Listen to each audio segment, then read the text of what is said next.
January is just February's sister, so honestly, me never expect no better. So when I heard that over 50,000 persons were relieved of the money that was weighing them down by Jamaica Warner Media, I was like, alright. So February and January twin sister. Now if you don't know, Warner Jamaica Media is a platform in which you can make money from. It's kind of a pyramid scheme, but also it's not a pyramid scheme, if that makes sense. How it worked was simple. You would invest a certain amount of money and you would get a percentage on that money every 25 to 30 days. And what made it attractive to many was how simple you could actually make money from the app. Like for example, you could simply watch videos on the platform or create a link and share it to other persons, and once they subscribe, you get a percentage on that every month. And those are just some of the reasons why it became so popular in such a short period of time. Because honestly, it was working and the appeal of it was so simple that you could easily make money. And the marketing of it was so genius. Because listen, if a strange person come up to you and tell you about this, something, you're not gonna trust them, you know. But if your friend, somebody where you know say have your back, somebody where you know say alright have your best interest in mind, come up to you and tell you about this, you're gonna feel alright if you trust them, you understand? And the bigger heads that Warner Jamaica Media realize this. You see, they realized to get people to heavily invest on their platform, they needed to exploit one of Jamaica's biggest weakness: word of mouth. What's up, hello peeps? In this video, we'll be talking about Ponzi scheme and pyramid scheme, and of course, how to kind of prevent yourself from actually getting into one of these scams as well. So, if any of that interests you, stick around. Don't forget to like, share, comment, subscribe to a friend. And with that said, let's begin.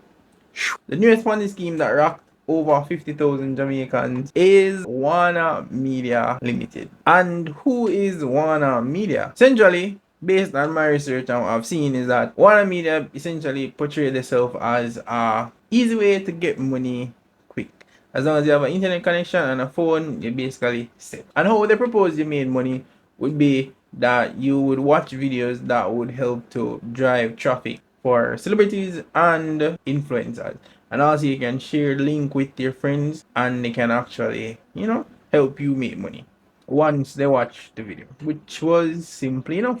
But where it, or at least it should have caught persons off, but I guess before you could join, you had to pay a fee to join. And this fee was essentially, as they say, was to prevent like losses in the company in the event that persons that join don't like pull their weight or watch enough videos or so on and so forth. So it was more of a case of collateral for when you pay, quote unquote.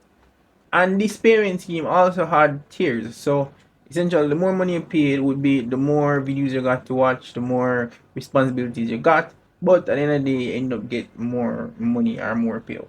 So essentially, that was like one of the main ways they portrayed, you being able to actually make money. The second way that they also portrayed for you to make money was by inviting friends. And in this way, you could invite friends, family, whomsoever and then you guys essentially would create a team. That's the word that they used, a team. So once someone join under you, then you get a commission from them joining in. And if they invite somebody else, you get a commission from them joining as well. And if somebody that you joined created a new team, you also generate revenue from them, and so on and so forth and so forth. You see me? So that's the pyramid farm. So essentially, the person who was at the top would benefit the most. And granted, this was an oversimplification of what actually took place within the group because I was not in it or so on, but I'm just talking based on information that I have observed and that I did a little research on. Because truth be told, I'm in the investing space. I never heard about Warner Media until it actually crashed. So I don't know, they just never reached me.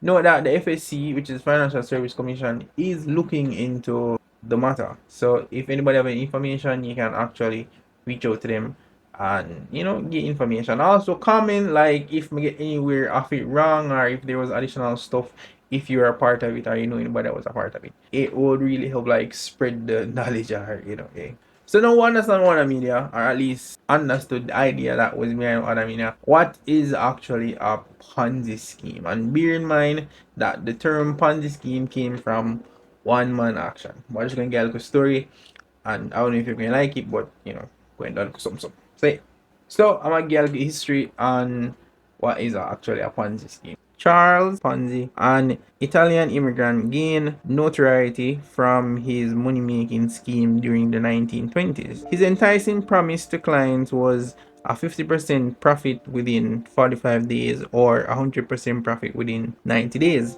The mechanic of his scheme involved paying off early investors using funds from subsequent investors. Ponzi's lucky break came in 1919 when he received an international reply coupon from Europe Cleverways to prepay for international postage. Recognizing an opportunity, he hatched a plan to use these coupons to amass wealth. All he needed were investors. In a mere 8 months, in 1920, Ponzi managed to accumulate an estimated 15 million, or in today's equivalent would be $220 million. His persuasive tactics convinced thousands of Bostonians that he could make them wealthy. However, Ponzi House of Cards eventually crumbled as new investors became scarce or existing ones cashed out. The scheme collapsed.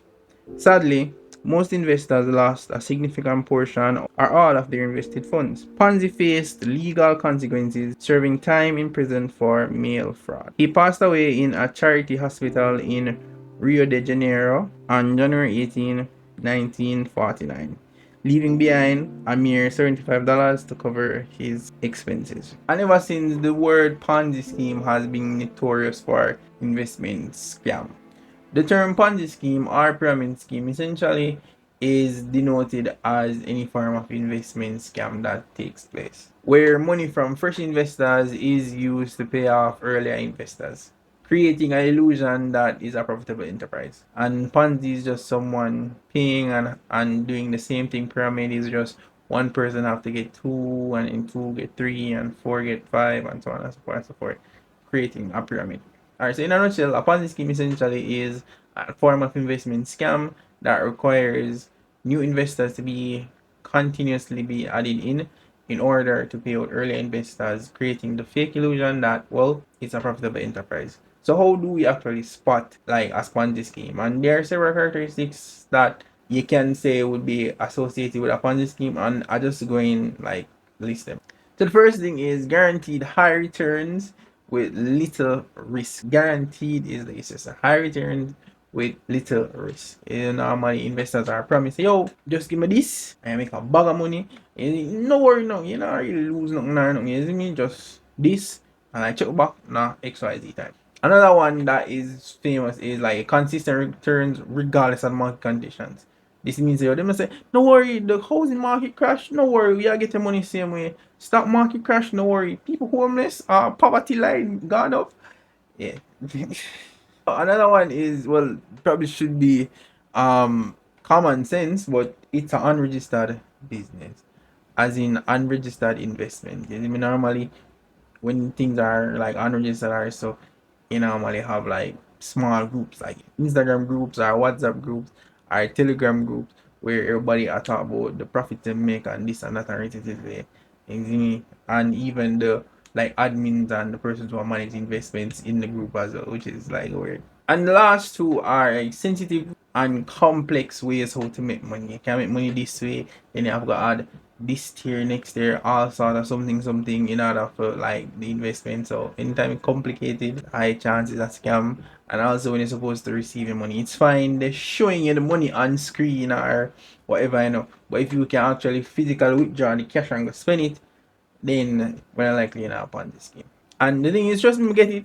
Like all of this is not just hindsight, isn't it? Because one of the things them with Jamaicans, especially, are people in general, is word of mouth. You understand? Say, oh, your friend, I got your best interest at heart. Isn't me? So, and him joining as well. So, you gonna feel more comfortable to say, yo, the two way I do this and do that. You me? But sometimes, just think about it like a bit more before you make the money rush. So, normally, when you come upon this scheme, like in the initial phase, like, couple people, it's easy. You'll probably, like, get like a money and thing and wait it. And yeah, but as it increase and more persons added in, start get harder to actually get new persons to join.